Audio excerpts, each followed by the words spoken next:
The human brain does not possess a dedicated organ for self-worth. It is a parasitic construct, a phantom limb that can only be measured by pressing its bleeding stumps against the sharp edges of other people's lives. We are born into a world that hands us a mirror before it hands us a face, and from that moment forward, the reflection is never our own.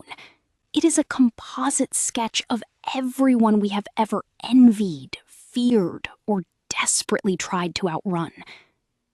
Social comparison theory, first articulated by the psychologist Leon Festinger in 1954, is not merely a clinical observation of human behavior. It is the architectural blueprint of a cognitive prison, a structural inevitability where the self is perpetually under construction, using the stolen blueprints of strangers. Festinger posited that humans have an innate drive to evaluate their own opinions and abilities, and in the absence of objective metrics, they turn to the only available yardsticks: the triumphs, the failures, the curated illusions of their peers. This is not a choice. It is a biological imperative, a survival mechanism that has mutated in the digital age into a weapon of mass psychological destruction, turning the quiet corridors of the mind into coliseums where we are simultaneously the gladiator and the beast. The architecture of the self is not built upon a foundation of internal certainty, but upon the shifting tectonic plates of external validation, making every human interaction a silent, brutal referendum on our own existence. When you stand in a room, you do not see the furniture, you see the hierarchy. You do not hear the conversation, you hear the metric of your own inadequacy being calculated in real time.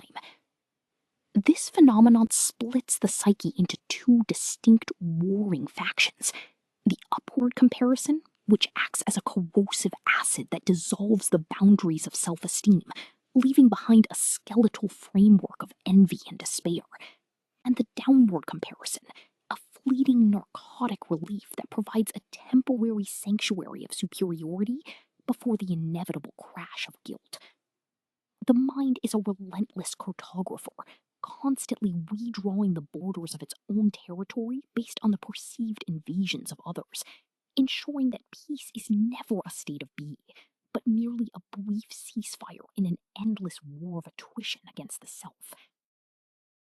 We are the only species that can conceptualize a future self that does not yet exist, and then systematically torture the present self for failing to inhabit that phantom.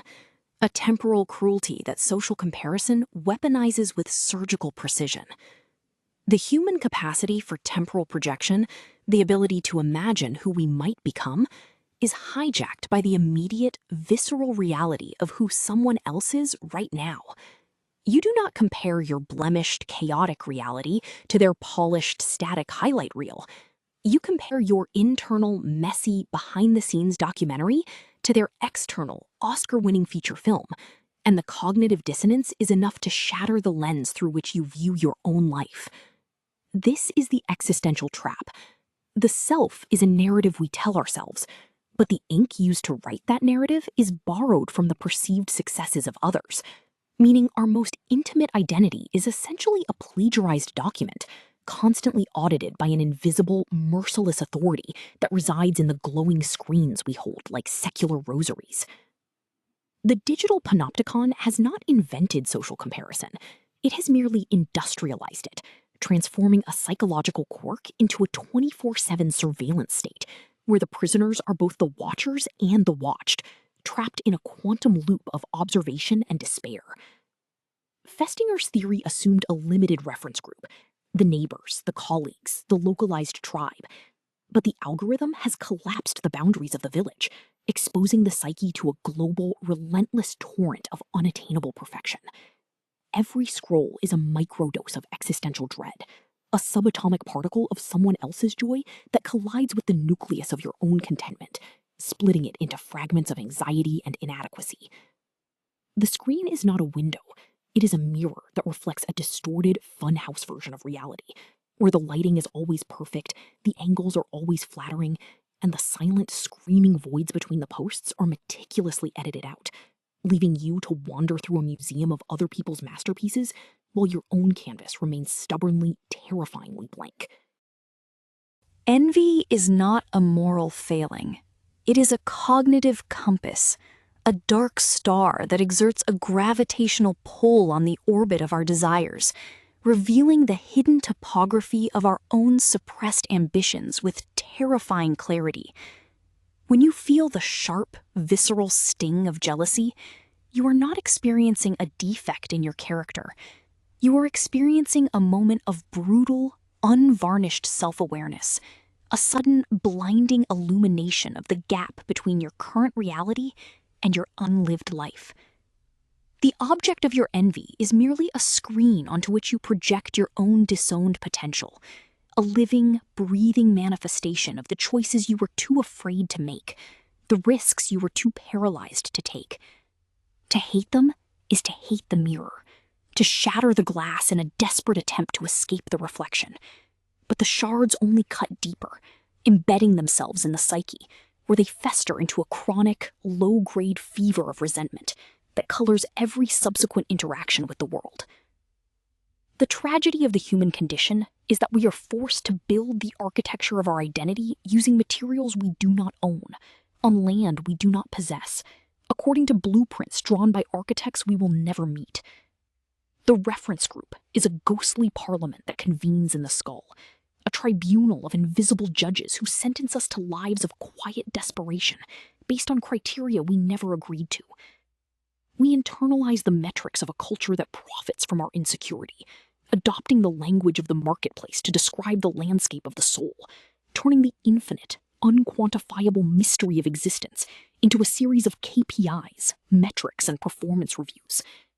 The self becomes a corporation, constantly hostile takeovering the identities of more successful entities, merging with the brands and personas of others in a desperate bid for market share in the attention economy, until the original entity is entirely dissolved, a ghost in the machine of its own making. Downward comparison is the mind's opiate, a temporary anesthetic that numbs the pain of inadequacy by forcing the gaze downward into the abyss of others' suffering.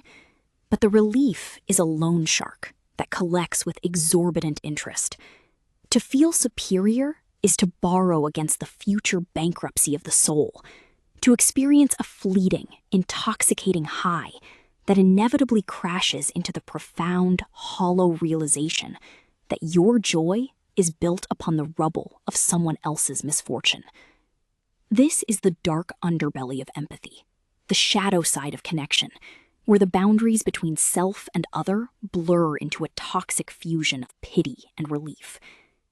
The mind, in its desperate attempt to stabilize the chaotic fluctuations of self-worth, will cannibalize the pain of others to feed its own starving ego, creating a parasitic relationship with the world, where the suffering of the other becomes the lifeblood of the self, a monstrous, inverted alchemy that turns the lead of another's tragedy into the gold of our own fleeting significance. The ultimate horror of social comparison is the realization that the self you are so desperately trying to measure, protect, and elevate is itself a phantom, a narrative construct that only exists in relation to the other, a quantum particle that collapses into a definite state only when observed by an external eye.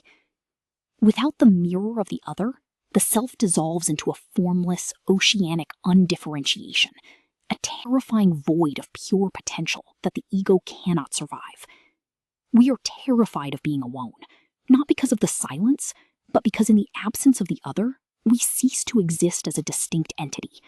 We become nothing but a vast, unnavigable expanse of consciousness, with no borders, no definition, no story. The comparison is not a tool we use, it is the very mechanism of our creation, the cosmic loom upon which the thread of identity is woven, meaning that to stop comparing is to unravel, to dissolve back into the primordial soup of undifferentiated being, a fate that the ego, in its desperate, clinging survival instinct, will do anything to avoid. The existential dread deepens when you realize that the person you are comparing yourself to is themselves a phantom, a projection of your own cognitive biases, a straw man set on fire to illuminate the darkness of your own insecurities. You are not competing with a real human being. You are competing with a hallucination, a composite sketch of perfection assembled from fragments of 1,000 different faces, a chimera that exists only in the theater of your mind. The other is a blank screen, a Rorschach test onto which you project your own deepest fears and most desperate desires, a shadow puppet that dances on the walls of your cave, tricking you into believing it is the sun. The war is not out there.